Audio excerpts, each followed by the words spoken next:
And welcome to a quick discussion of Pikmin 3 Deluxe. The original is one of my favorite games for the Wii U, so I'm really glad that it's finally coming over to the Nintendo Switch, with bonus content and a few changes as well. So today I want to highlight a few of the changes and give my overall thoughts on this version based on the demo. So this demo only includes a few days of story mode and one level of mission mode. The original game's Bingo Battle Versus mode and the new side stories are not available in this demo. So let's take a look at story mode. Immediately, a very big change is noticeable. The original game did not have co-op for the campaign. Only the mission mode had co-op.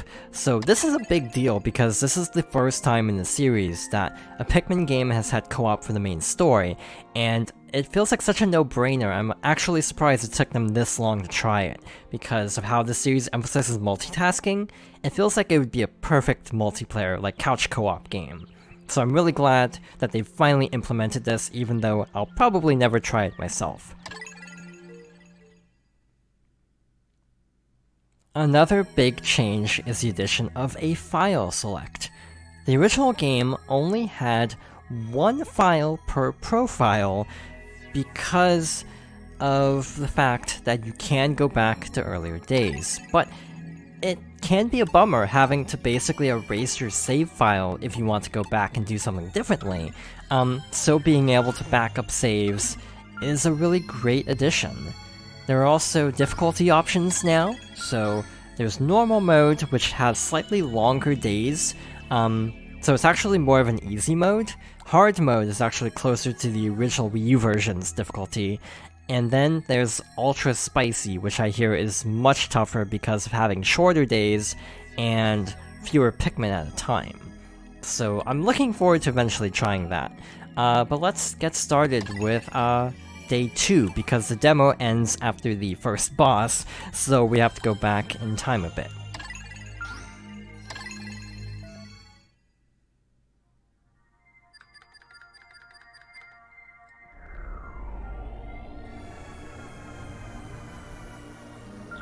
So at its core, it's still Pikmin 3, which is either good or bad, depending on if you've already played the game. As someone who's already played it a few times and really loves this game, I will probably end up replaying it on Switch at some point. Right now, it's not really a major priority with so many games releasing for the holiday season, but I do really want to play this version at some point. For other people, the amount of changes and new content might not be enough to justify the full $60 price of the game. But let's see how it actually plays.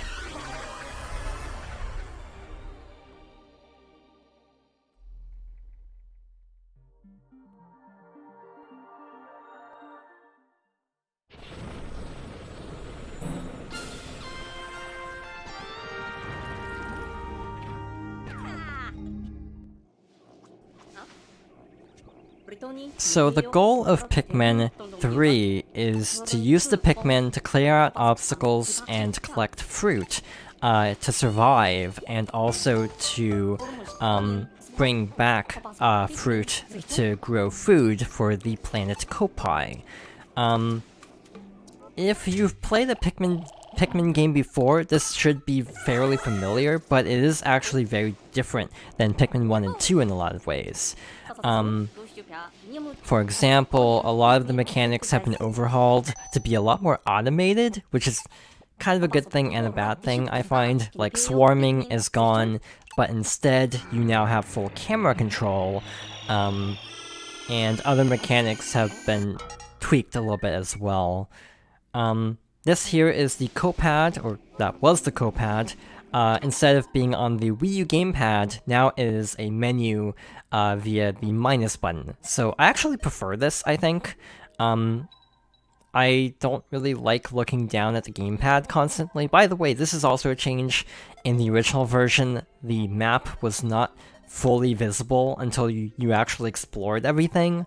That's a change I'm kind of not a fan of because it takes away some of the mystique of exploring the world if you can basically see everything from the beginning. Not that big of a deal though.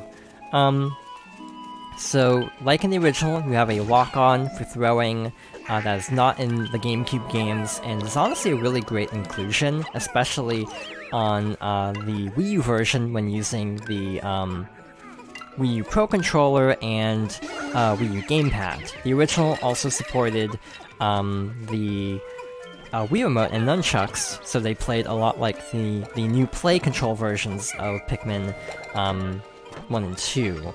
I tended to use both control setups, and I kind of went back and forth a lot. This version kind of has elements of both. So you have a pointer similar to the Super Mario 3D All-Stars version of Super Mario Galaxy. So you can press R to recenter it, and it mostly works pretty well. Obviously, it will need to be recentered quite a bit, but it's not too bad.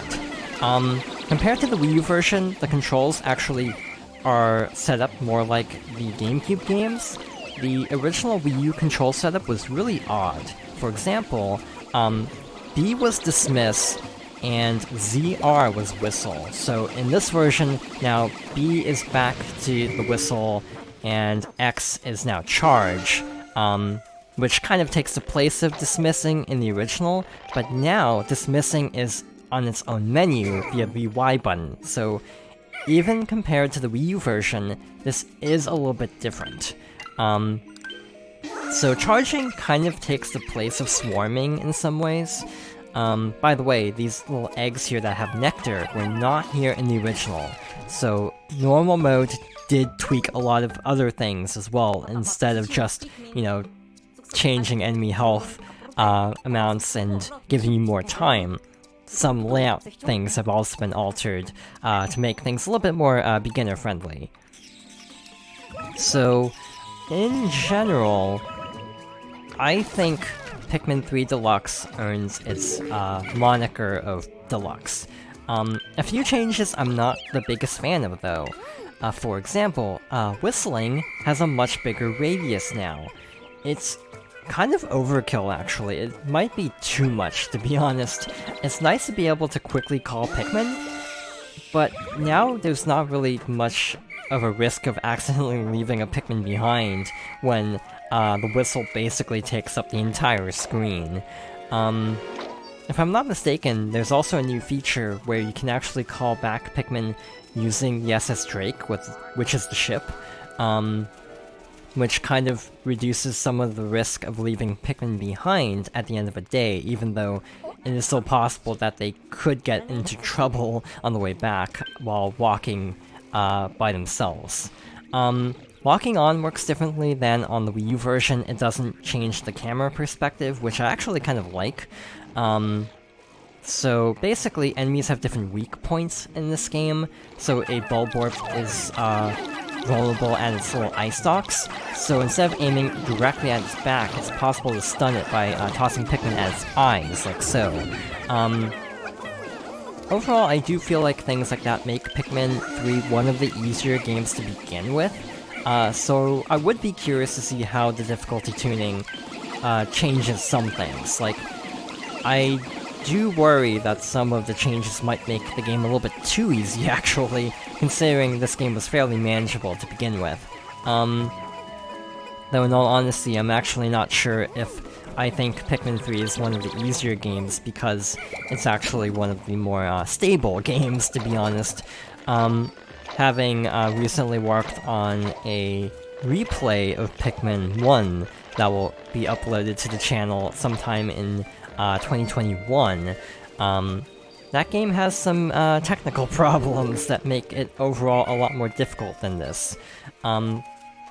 Also, this cursor is a little bit awkward. I feel like there are pros and cons to using a sensor bar, or an IR sensor. Basically, if you have a sensor bar, you don't need to recalibrate it constantly, but on the other hand, if it misaligns with the sensor bar, you might have cases where it acts up, basically. So there are pros and cons to this setup. In general, I find this works mostly pretty well. Obviously, you can turn off motion controls, but I like to leave them on because I actually like motion aiming in most games, and it feels pretty responsive in this game. I'm pretty sure there's also like a hybrid approach where you can use both the control stick and pointer at the same time, which is also kind of a nice option, but I feel like in that mode, the gyro controls are a little bit too slow. Another big change is how captains work. So, if I'm not mistaken, in the original game, swapping captains was done by the Y button, but now that it's this little menu here, it's kind of like an extra step to swap captains. So yeah, a couple of the changes I think are generally good, others are I'm a little bit iffy on. Like, I'll have to play the final game to see how some changes hold up. Some things might get in the way, other things might compensate and make it overall the better experience. But for now, I do think this would be the better way to play. The lock-on is actually really nice in this case. So yeah, one of the big additions is 2 new types of Pikmin for the original, Rock Pikmin and Flying Pikmin. The purple and white Pikmin are in the challenge modes, though. Which, by the way, with the side stories mode, those actually incorporate, from what I understand, content that was kind of like Easter egg scenes in the original version. I'm actually not sure how this is gonna work. The original Pikmin 3 had special data pads like those in front of us right now that had numbers that you could type into a website via Miiverse and actually unlock secret cutscenes. Now those cutscenes have actually been integrated into the side stories mode, so that's kind of a neat idea, I find. But I'm actually wondering if the little data files for those numbers are still going to be there. But yeah, in general, I think Pikmin 3 is the most refined version of the formula of Pikmin 1 and 2. By the way, one really minor change that is actually really nice is that the fruit cutscenes don't lag as much as on Wii U. The actual animation of the juice being poured into the bottle would actually cause massive lag, so it actually feels a lot more stable. In general, performance-wise, this game is kind of off. It's running at a fairly similar resolution to the original version, and handheld mode is also pretty low res from what I've heard. Some of the environmental detail has also been toned down a bit, and I think I know why. My guess is because of having 2 players, maybe some of the environments had to have removed, or downscaled textures just to make everything run smoothly in co-op. But honestly, I feel like some of the trade-offs would be worth it, for just having co-op. But again, since this is only a demo, it's hard to judge how some of the changes will hold up for the final version, but I can safely say that if you have not played Pikmin 3, I recommend it. It is definitely worth $60, even as a Wii U port, or Definitive Edition in this case. For returning players, it's a harder sell.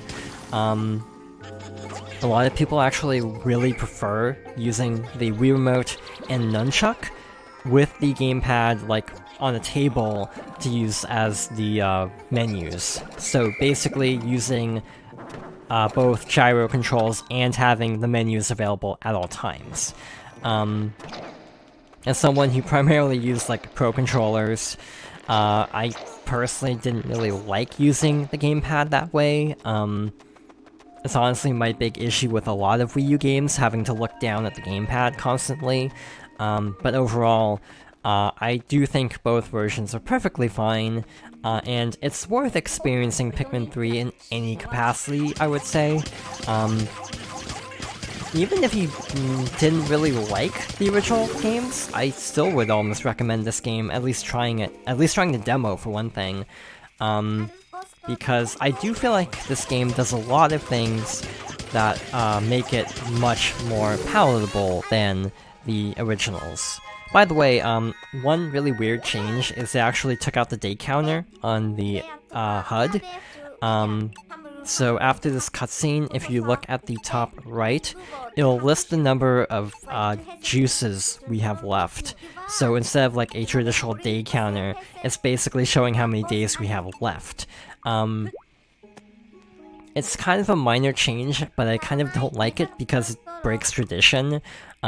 Because all other Pikmin games have had a day counter. So from that standpoint, I don't really like it. But yeah, this is an example of what I was talking about. Swapping captains is a little clunkier because you have to go through that menu, but beyond that, it's not too bad. When you have 3 captains at a time, it might actually be better, because it'll be easier to quickly swap between. But yeah, having the Copad through its own menu means that all of the Wii U features are perfectly intact. Well, not perfectly intact. It is probably a little bit easier to use this with a touchscreen compared to a separate menu.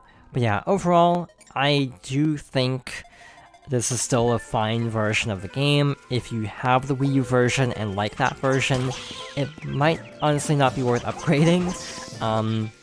But yeah, even though I'll probably not be getting it at launch, I will probably try to pick it up eventually, just because I like this series a lot, to be honest. I have a lot of attachment to the Pikmin series due to playing it when I was really young, actually. I'll save those thoughts for that Pikmin playthrough that'll go up in a few months.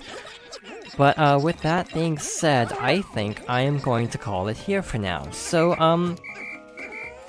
I hope you enjoyed this look at the Pikmin 3 Deluxe demo, and thank you for watching, and I hope you'll join me next time for another discussion.